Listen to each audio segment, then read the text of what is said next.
Really excited to chat with you today. We've talked to a lot of carnivores. We're definitely big proponents of the carnivore diet around here.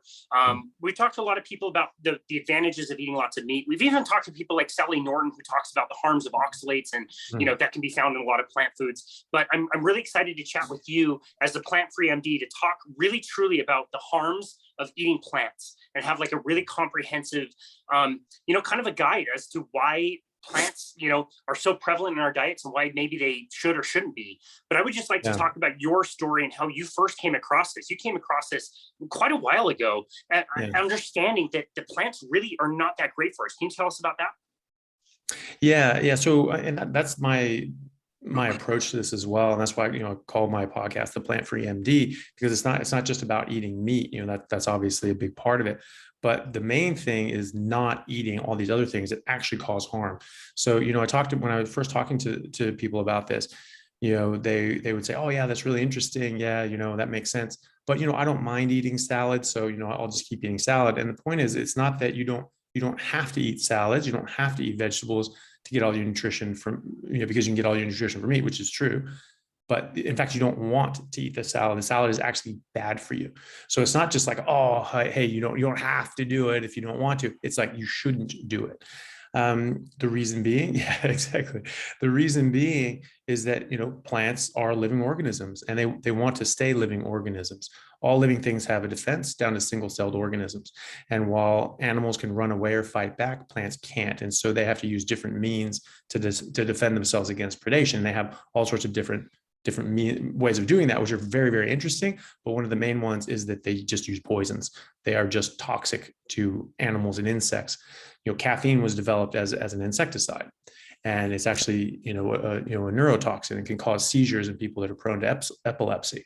So, these things actually do cause harm to us, and they're supposed to. Plants don't want to be eaten by and large. Obviously, there are exceptions in symbiotic relationships with certain animal species, but that's how these things have developed. And so some people say, well, like, oh, this plant doesn't want to be eaten, so it uses poison. It's like, oh, but that cow doesn't want to be eaten either. Oh, shush, that doesn't meet with the narrative. I saw some guy say that specifically. Well, the point is that the cow can defend itself as well. It just has different defenses because it's mobile, because it can use kinetic defenses. It doesn't need to be poisonous. Its flesh doesn't have to be poisonous to the lion that eats it, where a eucalyptus leaf does. So I learned in seventh or eighth grade biology that plants and animals are in an evolutionary arms race. Plants becoming more and more poisonous, so less and less animals can eat them so that they can survive and thrive, or else they go extinct, which most species of life have gone extinct at this point.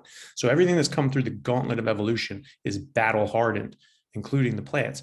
And then animals, also evolving to and adapting to being able to break down specific poisons safely so that they can eat a specific plant. And then other things can't eat that. So that's their conserved resource. They don't have to compete for resources as much, like, pandas, koalas, giraffes and everything else. These things eat plants, but they eat very specific plants because they can eat that plant. It's safe to eat that plant. They eat other plants, they'll die. People know this. This is common knowledge. Almost every plant on Earth is, quote unquote, inedible, meaning that it will kill you if you eat a small amount of it.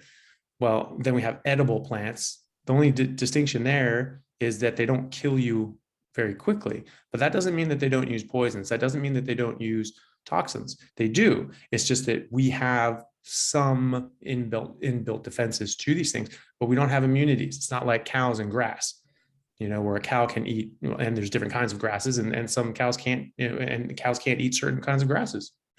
So when you're eating your evolved plant, then you can do that. But if your species hasn't evolved to eat a specific plant, that plant is bad for you. So, we learn this, we actually teach this to kids, and people say, oh, why don't we know this? Or maybe they call bullshit on it.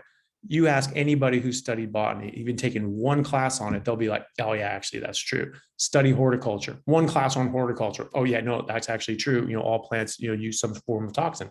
That is a rule across the plant and fungus kingdoms. Just period. That is hard fact. That is hard science. Like that's really not up for debate. That is a thing that exists in nature. And just because someone doesn't know that doesn't mean it doesn't exist. It just means they need to read more. And I encourage everyone to do that. Just go to an introductory botany book. It is there. Okay. Study, take a book on horticulture. It's there. So when I was in college at the University of Washington, I was taking cancer biology. I always knew I wanted to be a doctor, and I was always interested in those sorts of classes. So I was taking cancer biology, and we were sort of going back over this, the fact that plants use poisons, to stop predation, to deter predation. And this is a cancer biology class. So we were looking at it from a cancer perspective. And so we were looking at the different amount of carcinogens that were in, plants that we would eat on a regular basis. And we learned that, like Brussels sprouts, like the most reviled vegetable of all from all kids, there's a good reason for that. They had, at the time, we had already discovered 136 separate human carcinogens just in Brussels sprouts. And mushrooms had over 100. Spinach, kale, lettuce, celery, cabbage, cucumber, broccoli, you name it, everything we were given a list, literally page after page, of all the different plants that you've ever eaten. And every single one, there wasn't a single one that had less than 60 carcinogens in it. And so this is where that bitter taste comes from. This is why kids hate the taste of vegetables, when they're first eating solids, because they're much more closely attuned to their genetics. And so that bad taste, that's a very good indication that there's something bad there for you. A bitter taste, a bad taste, that is your brain and tongue are sophisticated machines. And that is their way of telling you there is something bad in there for you, bad in there. So if something is bitter, it is bad for you, right? This is why medicine's bitter. Well, what is medicine? Medicine is a poison that just causes more benefit than harm in certain circumstances. But just like you're not going to take antibiotics every single day, you shouldn't eat, broccoli or celery or whatever every single day. Maybe there's some medicinal purposes for that, but maybe not. But whether or not they do, those medicinal purposes are only of a net benefit when you're sick and when you're unwell, and that's treating you for something. So we were quite blown away by this. Obviously, as I think everyone I tell that to is just like, that can't be real. I thought the same thing. I'm like, what the hell is going on here? I thought it must be joking. He must just be screwing with us. Everyone was literally looking around wildly, like, what's going on? Like, who's in on the joke? I was looking for like a TA somewhere in the back of the class that's just sitting there like smirking, like, he does this all the time. There was no one. And it slowly sort of dawned on us that, like, Jesus, this guy's serious. And, and I remember like just thinking in my head, I was like, but vegetables are still good for you though, right? And he just looked at us and he's just like, I don't eat salad. I don't eat vegetables. I don't let my kids eat vegetables. Plants are trying to kill you. So I was like, right, screw plants. And I just stopped eating them right away. And I went to the store. Everything was a plant. Everything had plant product. Everything had some sort of product in it that came from plants, be it, grains or seeds or vegetables or fruit, sugar, obviously.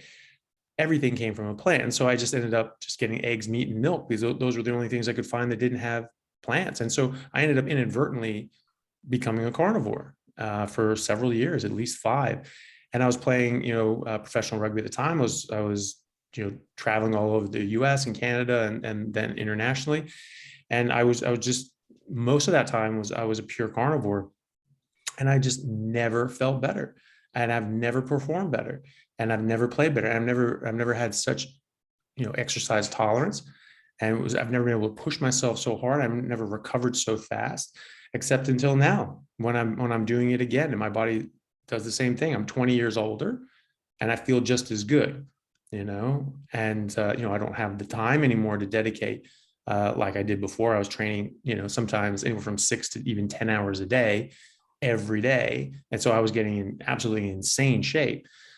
I don't have the time for that anymore. But when I do, I can push myself much further than I could before, and I recover nearly instantly, and I get much more benefit out of that. So that was my introduction to it. And then when I was in England playing, I just didn't have the same access to food. I don't know why, but the steaks, I couldn't get them to brown in England. I just couldn't do it. I don't know if they had a higher water content or something, but like they only went gray on the outside. And then I just kept cooking them until they browned, but they never browned. And so I ended up cooking these things well done. And I just, I wasn't having fun with it. And then so I just couldn't figure out how the hell to cook a damn steak there. I don't, I'm sure it was me, but like there was something going wrong. And so I ended up getting meat that was already cooked. And that seemed to be easier just because I was, was playing all the time and training all the time. I just didn't have time to mess around. And, some of the times that meat would be breaded, like breaded chicken drumsticks. And I remember thinking to myself, like, oh, it's a plant, but is it that much? Does it make that much of a difference? I'm like, well, let's just see. It did. It made a big difference. I remember a couple of months into it, I was getting aches and pains and little, niggling sores and just little weird injuries. And I was like, oh, I don't, what the hell's going on? And I just wasn't, I didn't have the same energy that I had. I didn't have that same just like gusto for, exercise that I had before. And I remember thinking, I was like, what's the difference? Like, what's going on? Am I just not pushing myself? Am I not training as hard? Like, what am I doing? Or, I was 25 at the time. So I was like, is that it? Is just 25? That's the crest. And then you're just going downhill after that, which is certainly what I thought when I was 21, 22. My friends would be like, oh yeah, I'm 25. So I'm still young. Still doing this. I'm like, dude, you're dying. Like, what are you talking about? And then, so I'm 25. I'm like, shit, am I dying? It's like, is that it? But looking back, that was when I unknowingly switched off of a carnivore diet and started eating these plants again. Several years ago, I came across more solid information that humans actually are carnivores. That's the kind of animal that we are. And we're taught this. We're taught that we're apex predators, top of the food chain. What animal do you know of at the top of the food chain that eats anything except animals below it on the food chain? Can't think of a single thing. Sharks and dolphins don't eat kelp, for roughage. Lions don't, enjoy a fresh garden salad every now and then. They just don't. And so, we're the same. And so when we step off of that, when we stop eating our naturally evolved, biologically appropriate species specific diet, which is meat, that's when we run into troubles. And so all of a sudden, everything just I had this epiphany. All of a sudden I started looking at medicine from that perspective, that humans are animals, and the kind of animal that we are a carnivore. And we're a carnivore that are not eating and living as carnivores. And this is where you start seeing this breakdown in health.